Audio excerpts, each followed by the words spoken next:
muchísimas gracias. Es un gusto para mí estar aquí, un gusto realmente inmerecido, porque yo dentro de la pedagogía pues tengo poco tiempo, pero con mucho gusto y muchas ganas. Bien, vamos a comenzar. Nuestra ponencia se trata de por qué es importante la educación musical para nuestros hijos. ¿Para qué es importante darles la música en la educación de nuestros hijos? Primero, permítanme felicitarlos por hacerse cargo completamente de la formación y la educación de sus hijos. Me parece que cada día se va haciendo más evidente la necesidad de del protagonismo de ustedes, ese regreso de ustedes a ser los verdaderos protagonistas y responsables de la formación y educación de sus hijos en todos los ámbitos posibles. Muy bien, bueno, vamos a comenzar primero con un esbozo un poquito psicológico, un poquito biológico incluso también, de cómo es que nosotros aprendemos, cómo es que nosotros decodificamos, o más bien tomamos la información de fuera y la decodificamos, la almacenamos y luego la traemos de nuevo. ¿Sale? Todo esto está encargado ciertos procesos muy claros, son 8 procesos que se llaman procesos psicológicos fundamentales. Es la forma en la que nosotros conocemos, en la forma en la que nosotros interactuamos con nuestro medio, con nuestro entorno. Palabra clave, entorno. Entonces, vamos a hablar sobre todo de 2. Son 8 como les dije, pero vamos a hablar de 2. Percepción y memoria. La percepción es, como su palabra lo indica, esa interacción con todo lo que nos rodea. Digamos, es como la puerta principal por la que entramos a esta interacción, la percepción. Y hay otro concepto que es muy parecido, que incluso hay quienes los confunden e incluso los igualan, que es la sensación. Sensación y percepción, pero no podemos decir que son lo mismo, pero sí parte de, sobre todo la sensación parte de la percepción. La sensación es aquel estímulo que llega y que nosotros lo sentimos, sensación. La percepción es la forma en que nosotros desdoblamos esa información, decodificamos esa información de la sensación. Podemos decir que la sensación precede a la percepción. Una cosa es, por ejemplo, escuchar una voz humana, e incluso cualquier ruido para hacerlo incluso más, cualquier sonido para hacerlo más básico.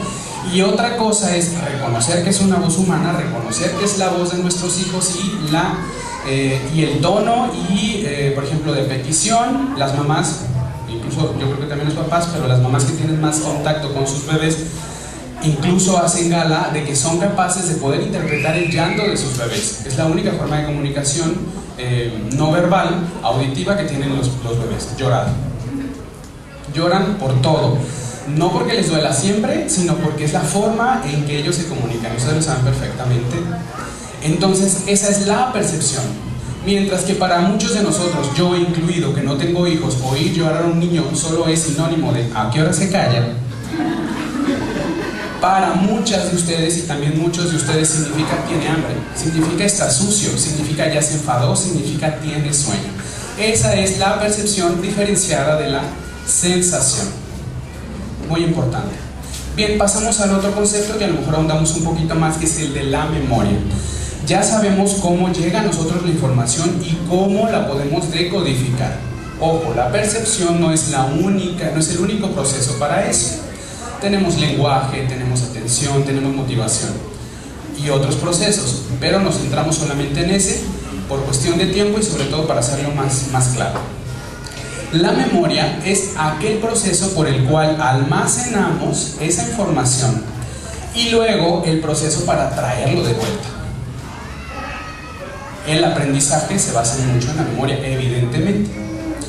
Vuelvo a repetir, la memoria es aquel proceso por el cual almacenamos la información recibida y tenemos la capacidad de volverla a traer cuando la necesitemos, de recordarla. Tenemos 2 tipos de memorias principalmente, la memoria a corto y a largo plazo, que tiene que ver más bien con el tiempo en el que recibimos ese estímulo. Para que pase memoria de largo plazo, tiene que pasar por memoria de corto plazo, ¿no? Para que pase memoria de trabajo, tiene que pasar por memoria de corto plazo. ¿Cuál es la memoria de trabajo? Aquella memoria que llega a ser incluso mecanizada. ¿Cómo? Andar en bicicleta, cómo manejar un carro. Son aquellas memorias que incluso ya tienen mucho que ver con nuestro cuerpo en cuanto a la memoria muscular. Memoria muscular. ¿Qué es la memoria muscular? Perfectamente saber, por ejemplo, dónde está la palanca de velocidades y moverla y saber dónde están las velocidades, dónde está el embrague, dónde está todo esto, ¿no? Tiene que ver también, por ejemplo, que nosotros pudiéramos movernos mucho más fácil en nuestra casa sin ninguna luz que en cualquier otro lugar. Sabemos dónde están las cosas. Eso tiene que ver con nuestra memoria muscular. Por ejemplo, ¿cómo le hacen los deportistas para tener casi siempre los movimientos exactos para meter un gol, por ejemplo, para pararlo, para encestar, para la memoria muscular? Ese es el trabajo de la memoria muscular. El músculo se acuerda cómo se tiene que mover, se automatiza. Todos estos conceptos los vamos a necesitar más adelante. Bien, siguiendo con la memoria y tomando mis anotaciones, les doy estos datos no tanto para que los recuerden, hablando de memoria, sino para que se den una idea de cómo trabaja nuestra memoria. Nuestra memoria, más o menos, bueno, nuestra memoria es selectiva, como nuestra atención, y puede asimilar fácilmente entre 7 y 8 elementos a la vez, no más, no menos. Este tipo de información lo utiliza mucho, por ejemplo, la mercadotecnia, o lo utiliza mucho la pedagogía para saber cómo poder dar la información sin que sea demasiado difícil retenerla. Los números de teléfonos tienen, si no me equivoco, 8 dígitos. Las placas tienen 8 dígitos. Los comerciales, la paleta de colores no pasa de 6 colores, 6, 7 colores. Todo eso tiene que ver para que nosotros podamos asimilar la información. Eso y mucho más tiene que ver con percepción y tiene que ver cómo se queda esa información, o sea, con la memoria, ¿no? Bueno, nuestra memoria puede asimilar algo más o menos de una duración de 30 segundos. Más o menos de 30 segundos. ¿Sale? Algo más largo ya empieza a oscilar, algo más corto pues es más fácil. Es como el límite, digámoslo de esa manera. Y nuestra memoria, estamos hablando de una memoria de corto plazo, evidentemente. Y la atención muy focalizada para poder asimilar y retener esa información es más o menos de 8 segundos. De esos 30 a los 8.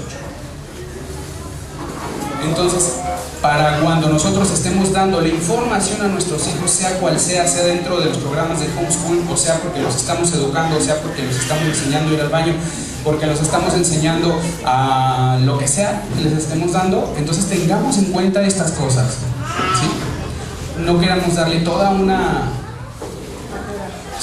cátedra sobre la importancia de dejar el pañal y comenzar a ser independiente, sino simplemente se tiene que hacer de esta forma y de esta forma. Claro que hay diferencias también entre los sexos que no me voy a meter porque es algo que no domino definitivamente, pero también hay una diferencia ahí importante. Muchas gracias. Bien, para que la memoria se optimice, para que siempre la podamos tener como una habilidad bien desarrollada, hay que tomar en cuenta 3 características. Y eso les va a ayudar muchísimo al momento de estar frente a sus hijos como educadores, ¿no? Como transmisores de información y también como agentes de formación.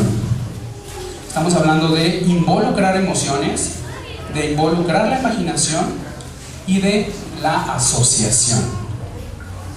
Esas 3 son muy importantes. Involucrar las emociones, involucrar la imaginación y la asociación. Cuando hablamos de involucrar las emociones, hablamos de involucrarnos de esa manera en donde siempre va a dejar algo de una especie de aprendizaje más allá de lo que puede dejar un libro o un concepto bien establecido. Todo el mundo nos vamos a acordar No sé si aquí todos, si alguno de ustedes ya fue educado de manera en el homeschooling, pero yo no. Yo fui educado en las escuelas, incluso escuelas públicas, la mayor parte de mi educación. Y yo puedo decir que puedo no acordarme de todos los conceptos, puedo no acordarme de todos los maestros, pero sí me puedo acordar de uno o dos maestros que hicieron una diferencia en mí, porque me hacen recordar una clase, un concepto, una información que a lo mejor ni siquiera la utilizo tanto, pudo haber sido el binomio cuadrado perfecto. Sin embargo, ese maestro o esa maestra emocionalmente pudo decirme algo. Y entonces yo la recuerdo. Su manera amable, por ejemplo, su manera de hablar. E incluso no puedo haber sido no algo de ella particular, sino algo que yo asociaba con mi mamá, por ejemplo, que utilizaran el mismo perfume. Estamos hablando de cosas muy fortuitas, pero que ustedes pueden manipular para poder meter las emociones dentro de ese proceso educativo, de formación. Nadie, y de ahí la importancia de que sean ustedes, nadie puede tener más acceso a las emociones de sus hijos que ustedes, por el simple hecho de ser sus padres, punto. Y de ahí lo delicado del trabajo de un educador, que se involucra con las emociones de un niño. De ahí también el riesgo, no vamos a negarlo. Después vamos con la imaginación, que tiene que ver con creatividad y con dejarla irse un poquito sin ser demasiado racional. La imaginación, la creatividad, cómo bajarlo al nivel de su edad, de lo que están viendo, de los temas, de su casa, de su realidad. Bueno, pues habrá que invitar a un pedagogo para que les hable de ello, porque esto solo es un esbozo para poder hablar de la educación musical. Un ejemplo claro: si yo les pregunto a ustedes, ¿cómo le harían para subirnos en 2 segundos, lo más rápido que pudiéramos, al salón de arriba? Más bien uno me diría, pues tendríamos que formarnos, entonces que se suban primero ellos, o a lo mejor una representatividad que solo esté arriba, no sé, un montón de cosas que tienen que ver con una racionalidad, con una imaginación, pero muy racional. Si le preguntamos a los niños que son muy creativos, te van a decir que van a volar. Pues vamos a volar, y entonces nos van a salir alas, y entonces nos vamos a meter por las ventanas. No. Cuando involucramos estos aspectos, la memoria se activa y se ancla. La memoria se activa y se ancla, y es mucho más fácil retener la información, guardarla y traerla cuando la necesitemos. Y por último, la asociación, que es, dentro de estas 3 características, la que más ponemos en práctica los adultos. Cuando asociamos las ideas, los conjuntos, con algo ya visto, o con una emoción, o con la imaginación, entonces es más fácil recordar algo. Y un ejemplo de todo esto juntos son los apodos, que nos invitan por ejemplo, junta de algo, de padres de familia, cuando estaban en la escuela. Ustedes ya como padres de familia, pues que iban a una junta. Bueno, pues es bueno conocernos para que sepamos que nuestros hijos, que sus papás, sí, vamos a hacer un grupo de WhatsApp para estar todos juntos, y que la maestra y que la directora estemos en comunicación, y ok, de repente te meten a un grupo que no sabes ni qué hablar. Y entonces le preguntas a tu esposa, oye, pues, ¿cómo era? ¿Cómo se llamaba ella? Pues es la mamá de Juanito. Sí, mamá de Juanito, la despeinada. Y entonces, así le vamos poniendo apodos a muchas cosas, a mucha gente, unas veces en secreto, otras veces sin ningún problema, pero nos acordamos. ¿Por qué? Porque la memoria pues trabajó por medio de la emoción, por medio de la imaginación y por el medio de la asociación. El apodo es, aunque no sea lo más educado del mundo, es un ejemplo muy bueno para acordarnos de las cosas, de las personas, de las situaciones. ¿Sí? Perfecto. Bueno, ya hablamos de este esbozo general sobre la percepción y la memoria, cómo poder hacerle, qué es, de qué, por dónde se puede ver y cómo se puede aplicar más o menos. Ojalá ustedes ahonden más en estos procesos psicológicos fundamentales, cómo funcionan y cómo poder conocerlos, y ya conociéndolos los puedan utilizar a su favor en el momento en que estén en sesión con sus hijos dentro del homeschooling. Muy bien, pues ahora lo que vamos a hablar es sobre la educación musical. Cuando hablamos de educación musical, nos hace remitirnos a, puede ser, ya me dirán ustedes, a una educación formal. Que no es que esté mal, claro que no. Se necesita esa educación formal, sobre todo cuando vas ya en serio, cuando vas a especializar, cuando vas a conocer a fondo. Pero ustedes como papás, como adultos responsables de que un niño crezca integralmente, ¿en qué les beneficia la música? ¿Por qué propiciar? Esta es la frase del día de hoy. La frase es propiciar un entorno musical al niño. Es la frase. Si de algo se tienen que acordar hoy saliendo es propiciar el entorno musical en el niño. Propiciar el entorno musical sí se va a tratar en un futuro próximo, o no tanto, de poder darle al niño darle al niño un formador más especializado en la música, sí, porque no todos aquí saben tocar algún instrumento, y más el instrumento que creemos que va a ser más factible para el niño, o ni siquiera sabemos cuál instrumento, muchas cosas que no podemos entender.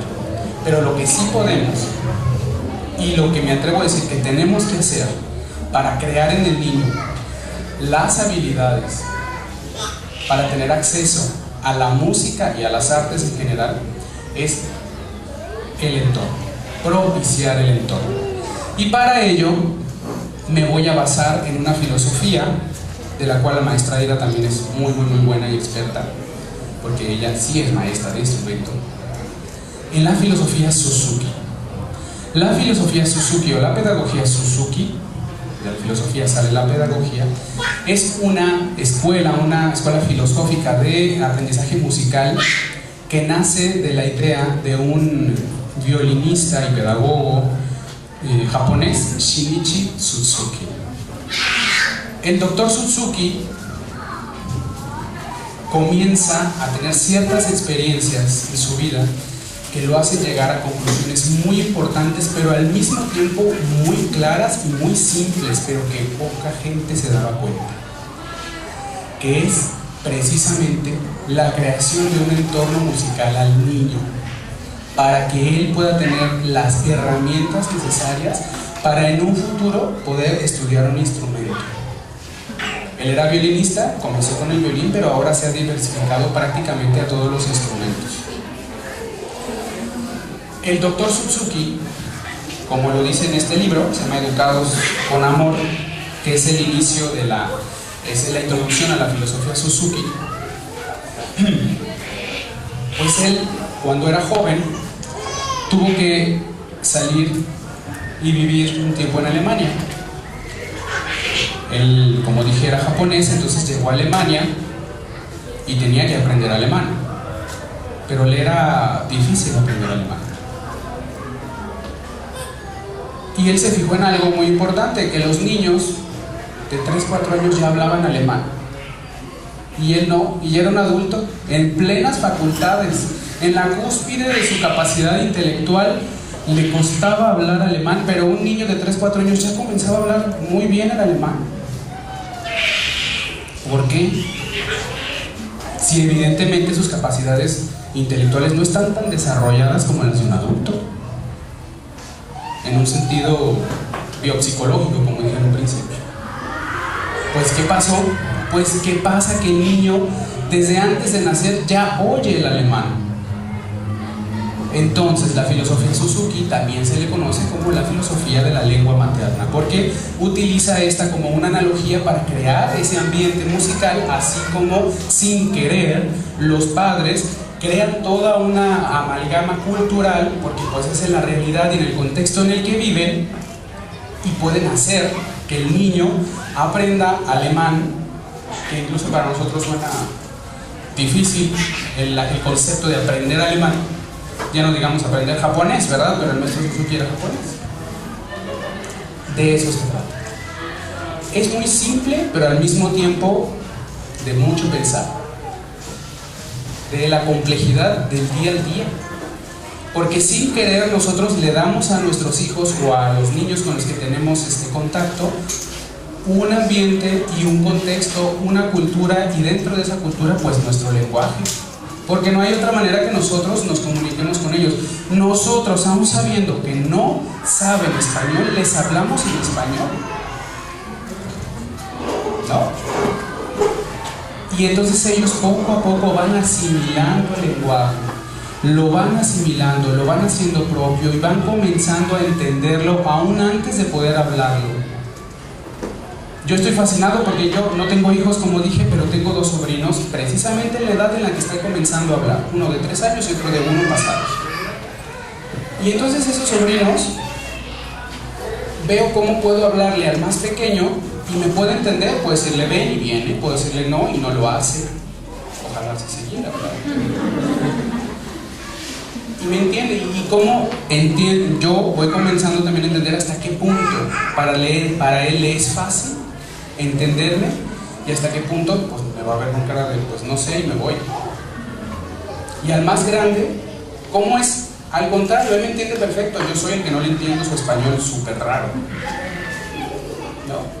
Cómo él va utilizando expresiones cada vez más complejas para él y que incluso me sonarían extrañas, pero que para él le suenan bastante locas, ¿no? Un ejemplo de ello es, yo estaba comiéndome un dulce, no me acuerdo qué era, unas golosinas como donetes, y entonces llega y me dice, me encantaría una.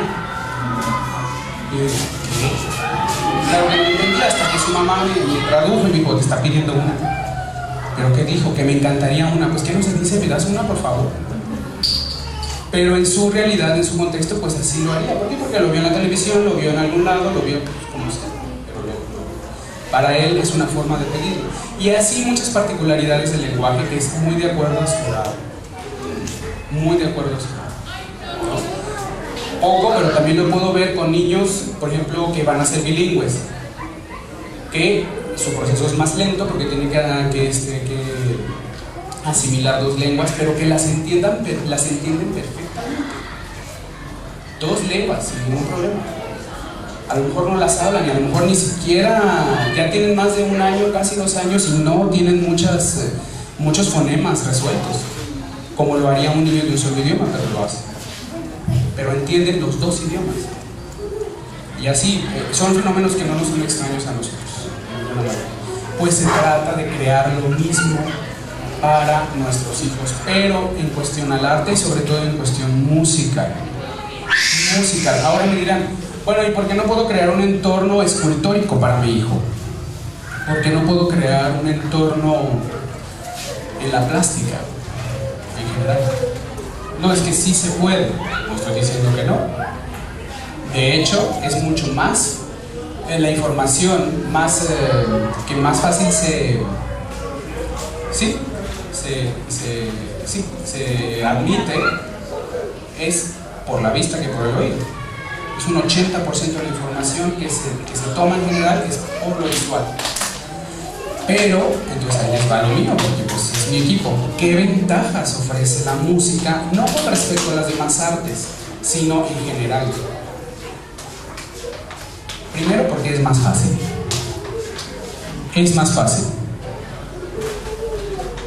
No digo que sea la única forma, pero es la más fácil. ¿Por qué? Porque la música es una de las artes más asequibles. Lo podemos encontrar con más o menos facilidad. Ahora, tal vez nosotros ahorita estemos, porque de hecho también es dentro de la música, pues hay muchísimos tipos de música. Y por mi formación, pues es la música llamada clásica o académica. Pero aún así, dentro de la música hay otros géneros en la música que son buenos, que no son tan complejos tal vez como la música clásica, pero que también son buenos y que son incluso la base. Y estamos hablando, ¿qué? Pues de música infantil, de rondas infantiles, de aquella música que incluso algunos de nosotros todavía nos tocó escuchar, tal vez ya más bien propiciada por nuestros padres, que porque se hiciera normalmente junto con nuestros compañeros de la calle o con los amigos de la escuela, etc. Pero que ahí está, y que este tipo de plataformas como el homeschooling tienen que volver a rescatar, definitivamente. ¿Cómo tengo acceso yo a esa información? Porque esa información existe. Hay muchas tesis y hay muchas grabaciones que se han hecho a manera ya como rescate de ese tipo de música que puede estar a nuestro alcance.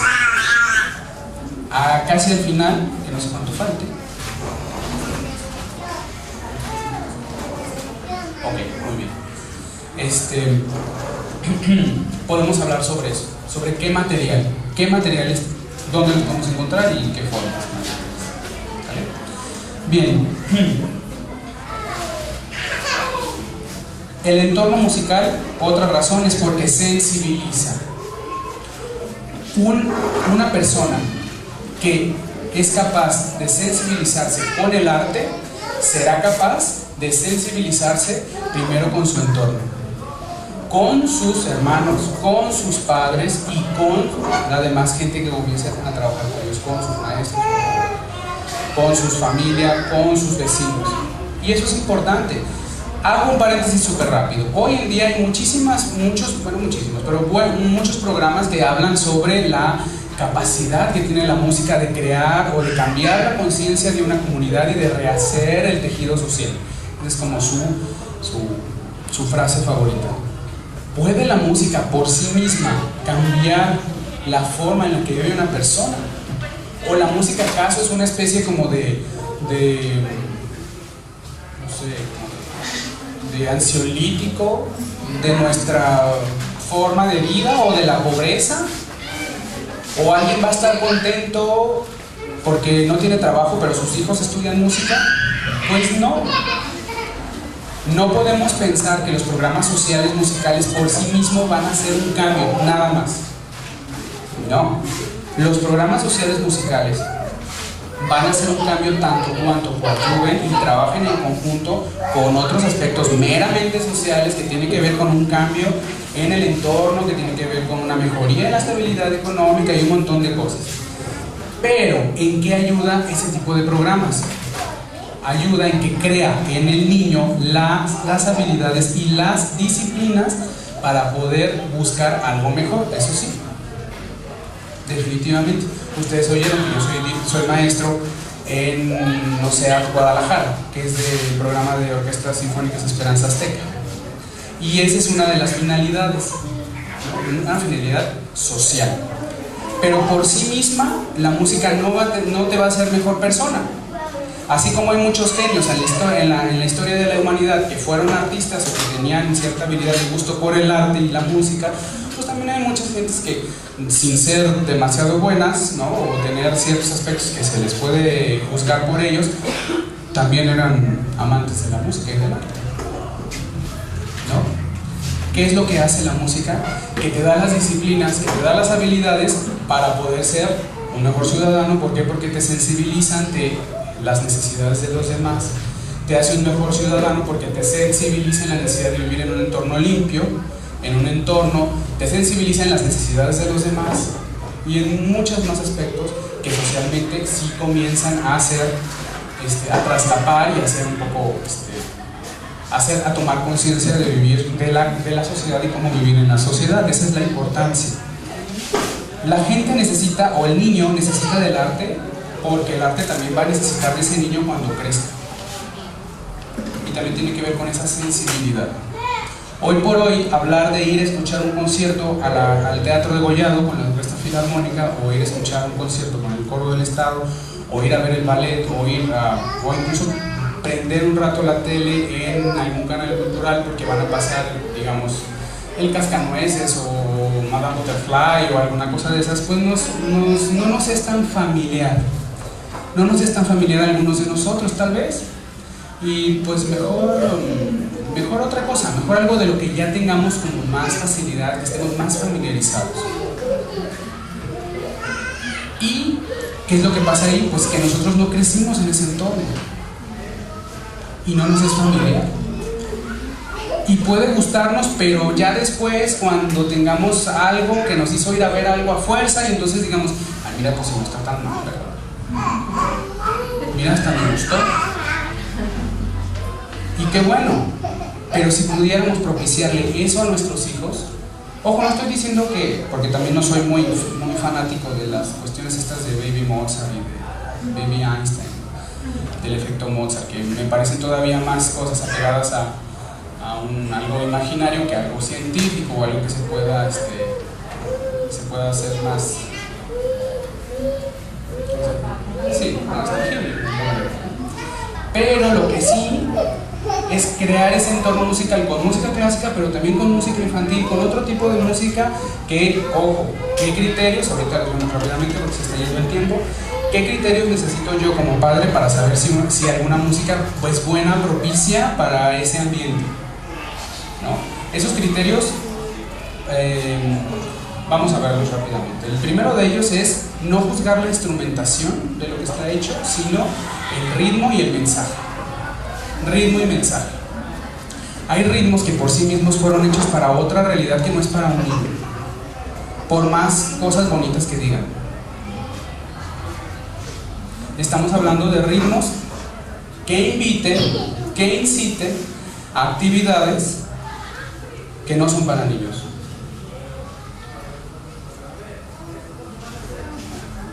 Así de sencillo. En la música sacra, en la música sagrada pasa algo similar, porque de repente nos damos cuenta que la misa con mariachi, está bien padre la misa con mariachi. El mariachi es muy bello, pero no es para el templo, porque el mariachi no nació en el templo y el mariachi no nació para acompañar una ceremonia religiosa. Así de simple. No es sagrado porque no nació para ese ambiente sagrado. Así de sencillo. Punto. El mariachi es para la fiesta. Y escuchar y crear un entorno al niño musical con mariachi es muy bueno. También se trata de la diversificación. De la diversificación de estas opciones. No se trata de ponerle todo el opus de Mendelssohn al niño, o ponerle todo el Kegel de Mozart, todas las obras, ¿no? Tampoco se trata de eso, pero sí de incluir, de que no le sea al niño algo ajeno, porque como si nosotros propiciamos ese ambiente musical y el niño y nosotros decidimos que él también siga su formación musical con la ejecución de un instrumento, no le va a ser para nada difícil poder entender la música si ya la oyó antes, si ya la escuchó antes. Y eso nos pasa a nosotros también. Si ahorita les pongo, por ejemplo, que me acuerde, el Laboricius de Berio, Laboricius número 2 de Berio, es una cosa infumable, que tú lo oyes y dices, ¿de verdad esto se considera música? Pero si yo les pongo el final de la novena sinfonía de Beethoven, todo el mundo se va, el himno de la alegría, qué bueno. ¿Por qué? Porque vamos a responder mucho mejor a aquello que nos es familiar. Aquello que nos es familiar. Cantarles a sus hijos es muy importante, es muy bueno. Si yo no desarrollé el oído de tal manera que pueda ser afinado, bueno, pues a lo mejor me ayudo de las grabaciones, que no pasa nada. Pero cantarle a sus hijos es muy bueno. Luego pasa, por ejemplo, que los niños, antes de edad escolar, son afinados y entran a la escuela y se desafinan, porque sus educadoras cantan. Y luego vas por ellos, ¿mande? Sí, claro que influye muchísimo. Perdón, dígame. Es que veo que sí son muy afinados, así como por arte de magia, o sea, vamos, como que es su naturaleza, porque van a un coro y imitan el coro y cantan bien. ¿Y qué tal si en vez de llevarlos al coro, que también se puede, luego de repente ya están muy chiquitos y no tienen las habilidades desarrolladas para estar en un coro, pero se los ponemos en la casa y lo oyen, y mientras están jugando, lo oyen? Y mientras vamos al mercado o a donde quiera que ustedes vayan y los traen ahí a los niños, bueno, pues hoy no voy a escuchar a Luis Miguel, que no es que cante mal, pero me escucho una de Luis Miguel en vez de verme todo el disco, me escucho una y bueno, escuchamos un poquito de la quinta de Beethoven, ¿no? O me hago mis mixes de música, pues sí, un poquito con lo que me gusta y un poquito con lo que sé que necesito que escuche y que también a mí no me va a hacer daño. La diversificación de la buena música. No solo la música académica es la mejor, sí. ¿Por qué? Porque cumple con un montón de normas, pero no es lo único que pueden escuchar. Hay mucha buena música. Algo que me llamó mucho la atención, que me acaba de decir, es eso de por arte de magia. Vamos a cambiar ese por arte de magia por el talento. Mira este niño qué talento tiene, mira nomás, qué bonito canta. Mira nomás tú, y tú tan desafinado. Mira, tu hermanito toca bien bonito, tú. Al momento en que estamos etiquetando a un niño diciéndole que él sí tiene talento, estamos poniendo a otro montón de niños diciéndoles que ellos no tienen talento. Y eso es muy peligroso. Porque una cosa es que me falte desarrollar habilidades y otra cosa es que no tenga talento. Y eso va más allá del solo lenguaje, de no querer lastimar a las personas. Porque también estoy un poco en contra de que el lenguaje se vuelva tan laxo, ¿no? De no querer lastimar a nadie, las cosas también tienen su nombre. Y en este caso, que un niño necesite una adecuación en su formación es muy distinto a que no tenga talento. Si de repente me dicen, por ejemplo, cuando me han dicho, oye, pero ¿y entonces tú eres hijo de músicos? No. Bueno, pero ¿tu abuelo era músico? No. De hecho, mi papá es bastante desafinado, con perdón de él. Mi mamá no tanto. Pero sí se propició, y sí puedo ya ahora, con estos conocimientos, y voltear yo a ver mi pasado y decir, sí se propició ese ambiente. Sí se propició ese ambiente. Y se propició primero desde la casa de mi mamá, porque mi abuelo, aún siendo albañil, él oía a Javier Solís, oía a Jorge Negrete, oía a los mariachis sinfónicos, que no es que sea la mejor música escrita, pero es una muy bella música. Muy bella música. Tenemos que crear ese ambiente musical. Y sobre todo porque hoy en día las instituciones públicas poco hacen para crear un ambiente social musical, un entorno musical socialmente hablando. Poco hacen. ¿De verdad? ¿Por qué? Bueno, de eso podría ser otro tema.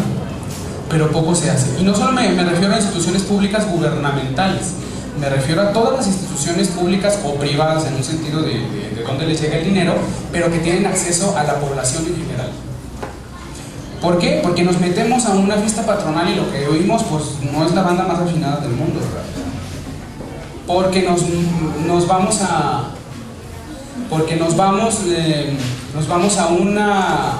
un festival de música. Y bueno, tenemos que estarle buscando para escuchar una buena interpretación, porque de repente, pues, con tal de diversificar la oferta, pues oímos cada cosa. Lo que oímos en las radios comerciales, pues no es lo mejor, para nada es lo mejor. Musicalmente hablando, no está bien hecho. Es simplón. Está chafa, pues. Musicalmente está muy básico. No ayuda, no enriquece. Aunque diga cosas bonitas, y peor cuando dicen cosas horrorosas, ¿no? Cuando nos metemos, y bueno, eso también pasa, no lo voy a negar porque pues, yo me dedico a la música sagrada, nos metemos al templo a misa y luego oímos cada cosa. Canciones que a lo mejor dicen Señor de piedad, pero pues también piedad de los que tocan, porque Dios ¿ande? Y también porque ya no se propicia esa belleza completamente, por muchos factores. Pero bueno, para terminar y comenzar nuestra última parte de ronda de preguntas, ya no escuchamos mucha música, pero ahorita a ver si nos damos una chance. Primero, lo importante, si conocemos la forma de aprender de los niños en general, va a ser mucho más fácil para nosotros. Hoy aprendimos un poquito de percepción y un poquito de memoria. Segundo, utilizando esas herramientas de conocimiento, crear un entorno musical en el niño. ¿Cómo? Simplemente entre más lo expongamos a la música, mucho mejor. Pero, ¿qué tipo de música? Pues toda aquella que esté bien hecha, teniendo en cuenta que el problema no son los instrumentos, sino en los ritmos y de lo que habla. Siempre poniendo cierta importancia en la música clásica, definitivamente. Definitivamente. ¿Sí? Eso es súper importante. Y también eso nos toca a nosotros. A lo mejor de repente a nosotros nos gusta otro tipo de música porque crecimos con ella, la fuimos descubriendo cuando todavía éramos jóvenes y nos apegamos mucho a ella y por medio de la emoción, de la imaginación y de la asociación, nos trae muchísimos buenos recuerdos y nos anclamos a ella. Claro, pero entonces vamos creando nuevos recuerdos con nuestros hijos con esta nueva música, nueva para nosotros.